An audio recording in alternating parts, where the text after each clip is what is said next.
Hi guys, and welcome back to my channel. So it's been a bit of a while since I did a renovation vlog, but this is going to be renovation vlog part 3, I think, and this is going to be all about the utility room. So if you remember in my initial home tour back in March of 2021, I'll pop it in the eye just up here.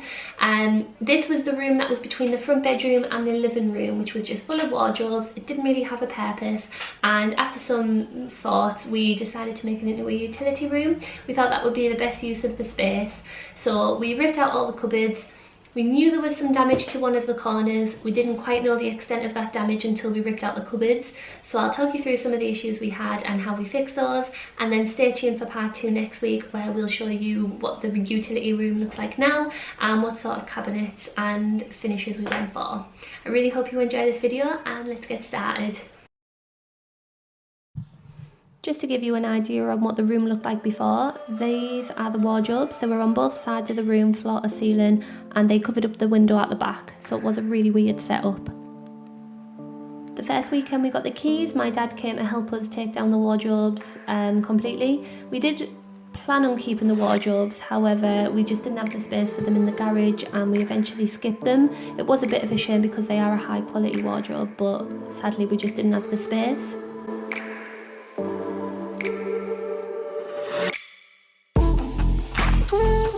And this is after we took the first wardrobe out, so the room felt massive at this point.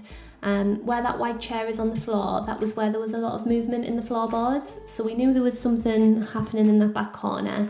And just above the wardrobe on the left hand side on the roof, you can see some black marks, so we believe this to be from the leak that was on the roof previously. The old owner got the roof replaced and we never really knew why. We guessed it was from this room, but it became a lot clearer once we took out all the wardrobes.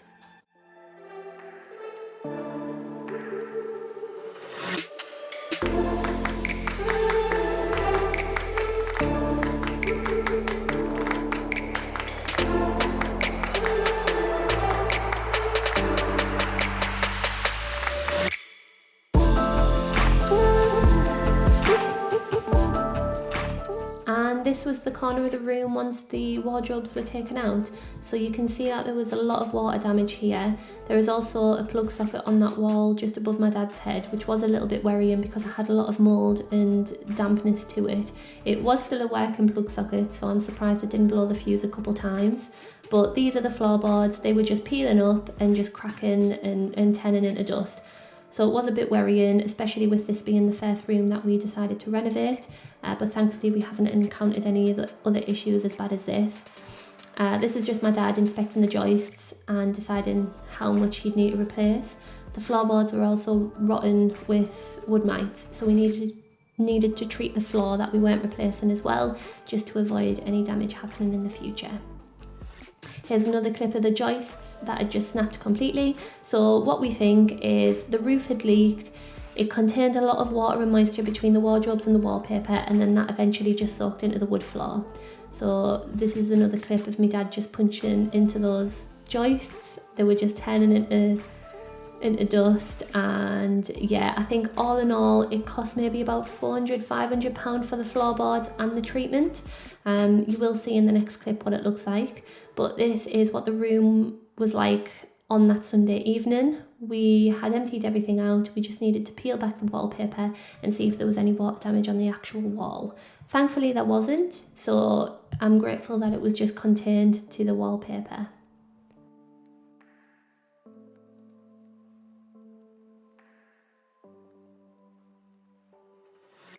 And here is the room once the floor was complete. So my dad replaced 4 main joists, and we replaced all of the floorboards on that side of the room, plus one in front of the old fireplace concrete stand. And this is it with most of the wallpaper off. By this point we did also have the electrics done, so we had 4 spotlights put in. We took the old halogen ones out, and this room felt super bright.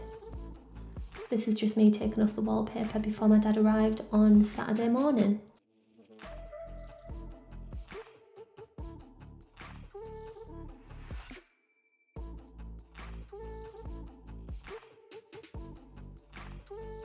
So another issue that we had in this room, when we tried to take off the wallpaper on the left-hand wall, which is where the water damage was, we noticed that the plasterboard was really loose. So we made the decision to take it off completely and start again. We also needed to plasterboard the ceiling because we had an Artec?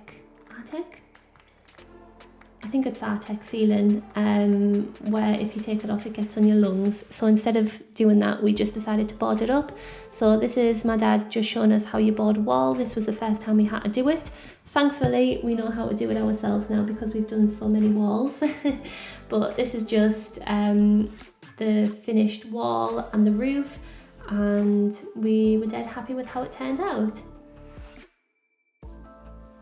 And by the end of that weekend, this was how it was looking. We managed to plasterboard the ceiling and the walls on the Saturday, and then we did the filling on the Sunday, and we were just going to let that dry for the next week whilst we were at work.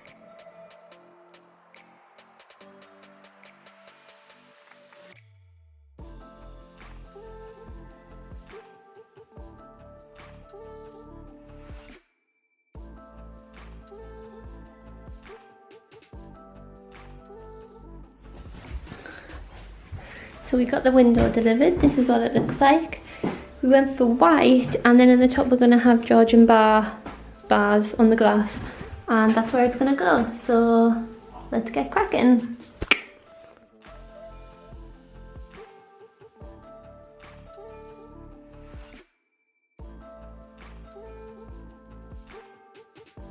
So this is after we took the window out. We needed to clean up the edges. What was worrying about this is some of the brickwork was really loose. So when we took the old window out, I think 3 or 4 little tiny offcuts of brick on the side where I'm scraping there fell off. So we needed to put those back and secure them down. And you will see a final clip of the window shortly. Next, we decided to do the flooring. So we actually picked up these ceramic tiles from Portrack Lane in Middlesbrough. We went on the hunt for some really light cream tiles, and we actually found these in a discount tile shop. So I think it cost us about £90 for, I think, 20 tiles, which was super cheap compared to the other stores we were looking at. And we do actually have some spare now, so we're thinking of maybe doing the entranceway. But this is how it looked at the end of that weekend. We still needed to grout it, and that's how the new window looked as well. By this point, my dad had also put some water pipes in under the flooring for the utility sink, and we put the tall radiator on the left-hand wall there.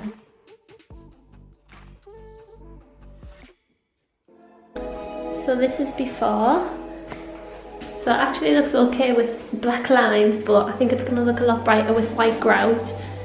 So I think we're going to work from the window to the door. And this is me grouting for the first time. It was a little bit difficult because every time you pushed it into the lines, it would push back out. So you were really fighting against it, but I think it turned out brilliantly in the end. It's not the neatest job, but it was the first time doing it, so I am super proud of it.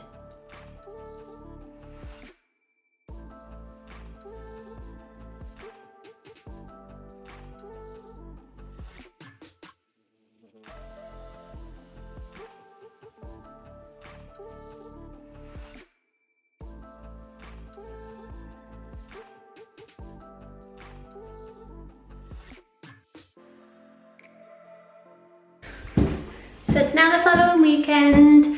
I've cleaned the flooring, you'll have seen a clip of that already, and I'm just about to cut the skirting board and pop it on the walls. So we're going to do one full length here, one full length here, and then leave that wall bare because that's where the cupboards are going, and then just a little bit here because obviously we're going to have the fridge and everything. So let's get cutting. This is my skirting board. And there's Chippy. Thank you. Thank you. Goodbye.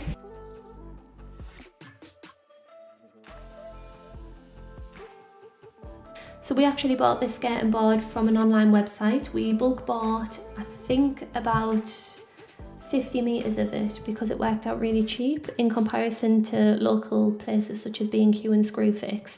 So I'll pop that in the description box down below, but they had hundreds of styles. We went for this really tall MDF finish because we loved the way it looked. We are going to paint it, you'll see that in the next video.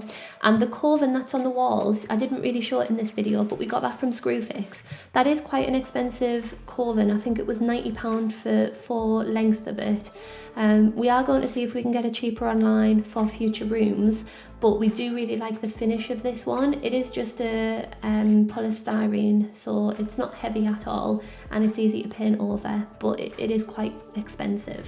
So I'm just gluing this to the wall with pink grip, that sort of stuff from B&Q. It's a couple quid and it means that you don't have to fill in any screw or nail holes once you've finished. So I'm just sticking that to the wall. I didn't have a final clip for this, but you will see it in part 2 next week of how it looked with it all painted. It does look really nice, so stay tuned for that. So overall, we got the keys in March of 2021, and by the end of this video it's just before Christmas. I think it's the end of November, so in a couple of those clips there was Christmas songs in the background that I had to sort of mute just so I didn't get copyrighted. But yeah, it took about 6 or 7 months considering we had some time off during the summer, and that was just working on it on a Saturday and Sunday every week. And then after Christmas was when we really started putting some time into it, getting the cupboards in, getting all of the finishing touches on. So that's what you'll see in next week's video. So stay tuned for part 2 and I hope you have a lovely day. I'll see you on the next one. Bye!